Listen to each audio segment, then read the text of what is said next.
দিকে দিকে নদীতে জলস্তর বৃদ্ধি পাচ্ছে। তিস্তাতেও জলস্তর বৃদ্ধি পেয়েছে। ডুবে গেল 10 নম্বর জাতীয় সড়কের একাধিক অংশ।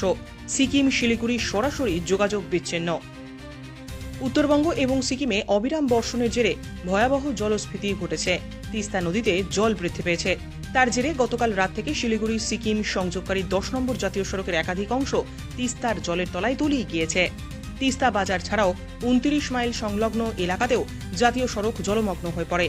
ফলে শিলিগুড়ি এবং সিকিম কালিম্পং এবং কালিম্পং সিকিম শিলিগুড়ি সরাসরি যোগাযোগ ব্যবস্থা সম্পূর্ণ বিচ্ছিন্ন হয়ে পড়েছে। গতকাল সকাল থেকেই উত্তর সিকিমের টানা ভারী বৃষ্টিপাতের কারণে তিস্তায় জলস্ফীতির আশঙ্কাজনকভাবে বৃদ্ধি পেয়েছে। পরিস্থিতির গুরুত্ব বুঝে গতকাল রাতেই কালিম্পং জেলা পুলিশের তরফে মাইকিং করে মুল্লি, তিস্তা বাজার, রম্ভি এবং 29 মাইল এলাকায় বাসিন্দাদের সতর্ক করে দেওয়া হয়। তিস্তার জলস্ফীতির কারণে 10 নম্বর জাতীয় সড়কে বহু ছোট এবং বড় গাড়ি আটকে পড়েছে।